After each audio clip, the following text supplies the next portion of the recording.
తాకట్టులో ఉన్న బంగారాన్ని విడిపించి ఆ రోజు ఆన్లైన్ రేటుకే మేము కొంటాం. Sharma gold company.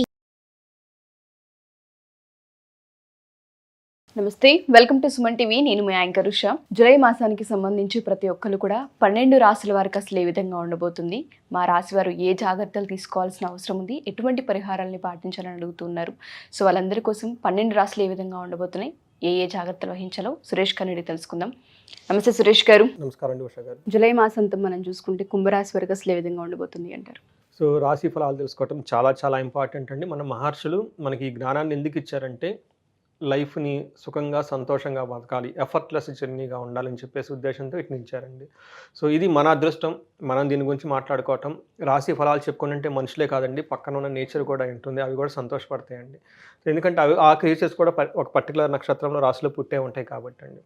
తర్వాత మనకి రాశుల గురించి ఈసారి జూలై మంత్ 2024 కుంభరాశి వారి గురించి చూద్దామండి. కుంభరాశి వారికి ఓవరాల్గా ఎలా ఉంటుందంటే, ముందు ధనిష్ట 2, 3, 4 నక్షత్రాలు, తర్వాత శతభిషం 1, 2, 3, 4 పాదాలు కలిగిన వాళ్ళు, పూర్వభద్ర 1, 2, 3 పాదాలు కలిగిన వాళ్ళతో పాటు ప్లస్ మనకి పేరు బలం కనుక చూసుకుంటే గు, గే, గో, సా, సీ, సు, సే, సో, దా ఈ అక్షరాలు మోరార్లా సీ సౌండ్తో ఉన్న పెరిగిన వాళ్ళందరూ కూడాను మనకి కుంభరాశి కింద వస్తారని చెప్పుకోవాలి. మన గ్రహస్థితి కనుక చూస్తే ఈ మంత్లో కొంచెం గ్రహస్థితి ఎక్కువగా ఉందండి. ఈ ప్లానెట్స్ బాగా చేంజెస్లో ఉన్నాయని కానీ మనం గమనిస్తే, సూర్యుడు వచ్చేటప్పటికి కర్కాటక రాశిలో 16వ తారీఖు ఎంటర్ అవుతున్నారండి. కుజుడు వచ్చేటప్పటికి వృషభ రాశిలోకి 12వ తారీఖున, బుధుడు వచ్చేటప్పటికి సింహరాశిలో జూలై 19వ తారీఖున, శుక్రుడు వచ్చేటప్పటికి కర్కాటకలోకి జూలై 6వ తారీఖున వీళ్ళు చేంజెస్ అవుతూ ఉన్నారండి. ఈ చేంజెస్ని బట్టి మనం కనుక గోచార ఫలం కనుక కుంభరాశి వరకు చూసుకుంటే ఎలా ఉంటుందంటే, బ్రాడ్గా చెప్తే ఫస్ట్ 2 వీక్స్ చాలా బాగుంటుందని చెప్పాలి, నెక్స్ట్ 2 వీక్స్ కొంచెం యావరేజ్గా ఉంటుందని చెప్పాలి. ఓవరాల్గా వీళ్ళకి ఒక 70% బాగుంటుంది అనేది మనం ఐడియా చెప్పుకోవచ్చు. మనం కొంచెం డీటెయిల్గా కనుక చూసుకుంటే, మనకి లఘు గోచారం ప్రకారం కనుక చూసుకుంటే ఫస్ట్ 15 డేస్ మీకు ఎలా ఉంటుందంటేనండి, కొంచెం మనసులో బాధపడే అవకాశం ఎక్కువగా ఉంటుంది, కానీ ధనలాభము, విజయము, పుత్రుల వల్ల లాభం కలుగుతూ ఉంటుందండి సూక్ష్మంగా చెప్పుకుంటే. అదే మనకి తర్వాత కనుక మనం చూసుకుంటే, వీళ్ళకి శత్రువులతో గొడవలతో లేకుండా, తర్వాత వచ్చేటప్పటికి మనకి శత్రువులతో ఎలాంటి సంబంధం ఉన్నా కానీ అవకాశం చేసుకుంటారు, అపోజిషన్ ఉంటుంది, ట్రబుల్ ఉంటుందండి. ఇవి వచ్చేటప్పటికి మనకు ఓవరాల్గా 2 పార్ట్స్ అని మనం చెప్పుకోవచ్చు అనమాట. ఇప్పుడు మనం డీటెయిల్గా కనుక చూసుకుంటే, గోచారం ప్రకారం 5th వరకు అంటే ఫస్ట్ 2 వీక్స్ వీళ్ళకి ఎలా ఉంటుందంటే కొంచెం ప్రాబ్లంగా ఉంటుంది, కేర్ఫుల్గా ఉండాలి. వాళ్ళకి వచ్చేటప్పుడు సూర్యుడు 5th హౌస్లో ఉండడం వల్ల కొంచెం వీళ్ళకి సోమర్తనంగా, లేజినెస్గా ఎక్కువగా ఉంటుందండి. హృదయంలో ఏదో అనవసరమైన ఒక ఫీలింగ్, ఒక సంఘటన ఉంటుంది. స్నేహితుల వల్ల ఇబ్బంది పడే అవకాశం ఎక్కువ ఉంది. ధనం ఎక్కువగా ఖర్చు చేస్తారు, బుద్ధి బలం కోల్పోతారు, అశాంతిగా ఉంటారనమాట. సంతానం వల్ల ప్రాబ్లంగా ఉండి అనారోగ్యంగా ఉంటాయి అనమాట. అంటే వీళ్ళకి రజతమూర్తి అని చెప్పుకుంటారు. అంటే సూర్యుడు వీళ్ళకి అంత ఫేవరబుల్గా రిజల్ట్ ఇవ్వటం లేదు, మోడరేట్ రిజల్ట్స్ ఇస్తారనమాట. 16th తర్వాత ఎలా ఉంటుందంటే చాలా బాగుంటుంది అనమాట. సన్ వచ్చేటప్పుడు వీళ్ళకి అనుకున్న పనులన్నీ అనుకున్న విధంగా అయిపోతూ ఉంటాయి, శరీరంలో చాలా యాక్టివ్గా ఉంటారు, సంతోషంగా ఉంటారు. ఈ టైంలో వీళ్ళకి వస్త్రలాభం, ధనలాభం, ధాన్య లాభం కూడా చూపిస్తూ ఉంది కాబట్టి వీళ్ళకి గిఫ్ట్లు అవన్నీ వచ్చే అవకాశం ఎక్కువ ఉంది. తర్వాత ఏదైనా కనుక కష్టం అంతకుముందు పడి ఉంటే ఆ తర్వాత పడిన కష్టాలన్నీ పోయి అనుకున్న పనులన్నీ చాలా భయంగా ఉంటాయి, చాలా ధైర్యంగా ఉంటారు. ఏదైనా కనుక పని చేస్తే అనుకున్న విధంగా పని అవుతుందండి. ఇది ఒక మంచి టైం 15 తర్వాత అని మనం చెప్పుకోవాలన్నమాట. తర్వాత అదేవిధంగా మనం కనుక చూసుకుంటే, మార్స్ వచ్చేటప్పటికి 3rd హౌస్లో ఉన్నారండి. వీళ్ళు 3rd హౌస్లో ఉండటంతో ఫస్ట్ 15 డేస్ వీళ్ళకి చాలా అనుకూలంగా ఉంటుంది. ఏ విధంగా అనుకూలంగా ఉంటుంది? ఆరోగ్యం పరంగా బాగుంటుంది, నిత్యం సంతోషంగా ఉంటారు, బంధువులతో కలుస్తారు, ధనలాభం చూపిస్తుంది, సంతానం సౌఖ్యంగా ఉంటుంది, ఇష్టమైన కోరికలన్నీ పనులన్నీ జరుగుతాయి, స్థాన లాభం కూడా చూపిస్తుంది. వాళ్ళకున్న పొజిషన్ కానీ, ప్రమోషన్స్ కానీ ఇవన్నీ వచ్చే అవకాశం ఎక్కువగా ఉందండి. టోటల్గా మనం చూసుకుంటే మార్చ్ 15th వరకు చాలా బాగున్నాడని చెప్పుకోవాలన్నమాట. ఆ తర్వాత 4వ ఇంట్లో ఉండటం వల్ల లోహమూర్తి కాబట్టి కొంచెం బంధువులతో గొడవ అయ్యే అవకాశం ఎక్కువగా ఉంది, రోగపీడ ఎక్కువగా ఉంది, తర్వాత అందరితో గొడవ పడే అవకాశం ఎక్కువ ఉంది, ఆరోగ్య భంగము, బంధువులతో చిరాకుకు, మిత్రద్రోహము, స్థానభ్రంశము, ఉదరకోశకు సంబంధించిన వ్యాధులు ఇవన్నీ చూపిస్తుంది అని చెప్పుకోవాలన్నమాట.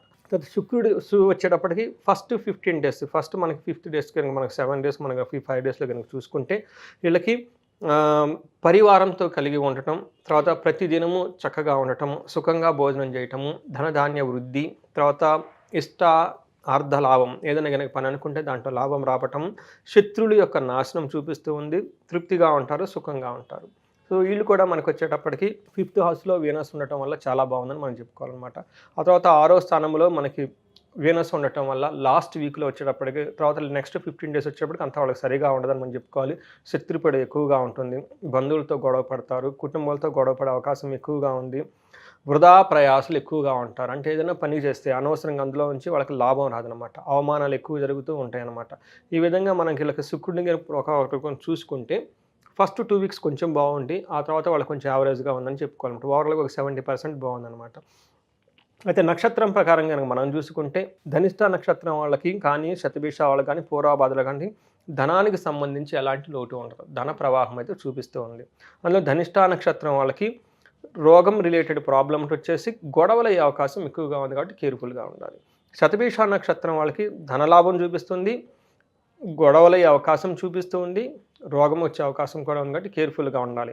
అయితే వీళ్ళందరికీ ఒక 2 మన పూర్వభాద్ర వచ్చేటప్పటికి వీళ్ళకి ధన ప్రవాహం చూపిస్తుందండి. వీళ్ళకి తర్వాత వచ్చేటప్పటికి కొంచెం ఈ పూర్వభాద్ర నక్షత్రం వాళ్ళు జాగ్రత్తగా ఉండాలి. ఎందుకంటే వీళ్ళకి రోగము చూపిస్తుంది, భయం చూపిస్తుంది, కలహం చూపిస్తుంది, బంధనం చూపిస్తుందండి.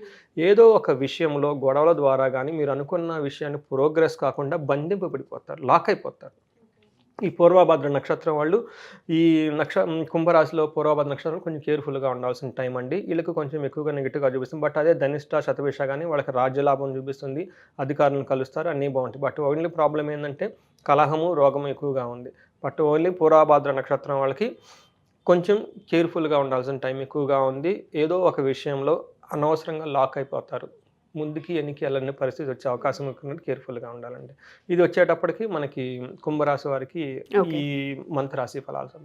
Sure sir, thank you. So ఎవరైనా సరే మాస ఫలాలు చూసిన తర్వాత పర్సనల్గా మేము జాతకం చూయించుకోవాలనుకుంటున్నాం, మాకు ఈ సందర్భంలో కలిసి రావట్లేదు, ఒకసారి పరిహారాలు చేయించుకోవాలనుకుంటున్నామని అడుగుతూ ఉంటుంటారు, మనం అపాయింట్మెంట్ తీసుకునే అవకాశం ఉంటుంది?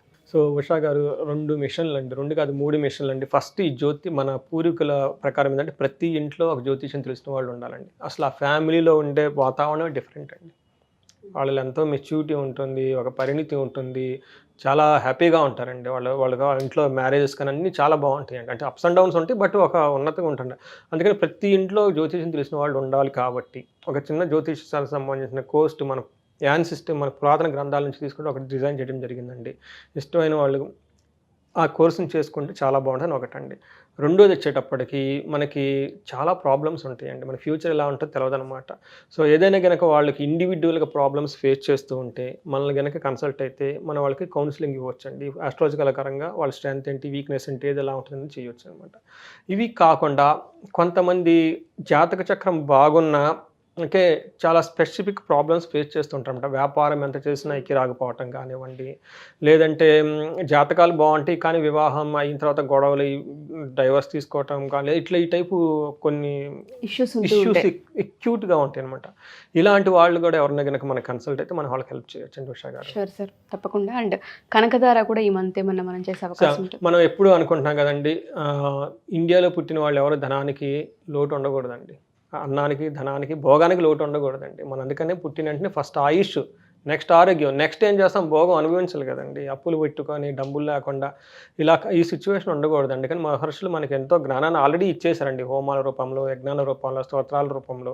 ఈ ప్రోగ్రామ్ని కనుక మనకి అటెండ్ అయితే వాళ్ళకి ధనధాన్యాలు వస్తాయని చెప్పేసి శాస్త్రంలో అవి మనం ఆ ద్వారా వాళ్ళకి హెల్ప్ చేయొచ్చండి. ఎవరికైనా సరే అప్పులు బాధ ఉన్నా, తర్వాత బిజినెస్లో డబ్బులు ఎక్కువ రాకపోయినా కానీ అలాంటి వాళ్ళకి మనం హెల్ప్ చేయొచ్చు. Sure sir, thank you sir, thank you so much. So ఎవరైనా సరే మా ఈ ఎపిసోడ్ చూసిన తర్వాత పర్సనల్గా జాతక రీత్యా ఎవరైనా కన్సల్ట్ అవ్వాలి అనుకున్నా, జాతకం చూపించుకోవాలి అనుకున్నా, పరిహారాలు చేయించుకోవాలి అనుకున్నా, లేదా కనకదార హోమంకి సంబంధించి ఎవరైనా డీటెయిల్స్ తెలుసుకోవాలి అనుకున్నా, ఎస్పెషల్లీ డివోర్స్ కేసెస్కి సంబంధించి ఇబ్బందులు పడుతూ ఉన్నా, లేదా ఫినాన్షియల్ ఇబ్బందులు పడుతూ ఉన్నా, వాటికి సంబంధించి హోమాలు కూడా ఉంటూ ఉంటాయి. పరిష్కారం అనేది ఖచ్చితంగా ఉంటూ ఉంటుంది. కింద స్క్రోల్ అవుతున్న కాంటాక్ట్ నెంబర్ని కాంటాక్ట్ చేస్తే సురేష్ గట్టి మీకు పూర్తి వివరాలు అందిస్తారు. Thank you. సుమన్ టీవీలో మీ పర్సనల్ అండ్ బిజినెస్ ప్రమోషన్స్ కోసం కింది నెంబర్కి కాంటాక్ట్ చేయండి.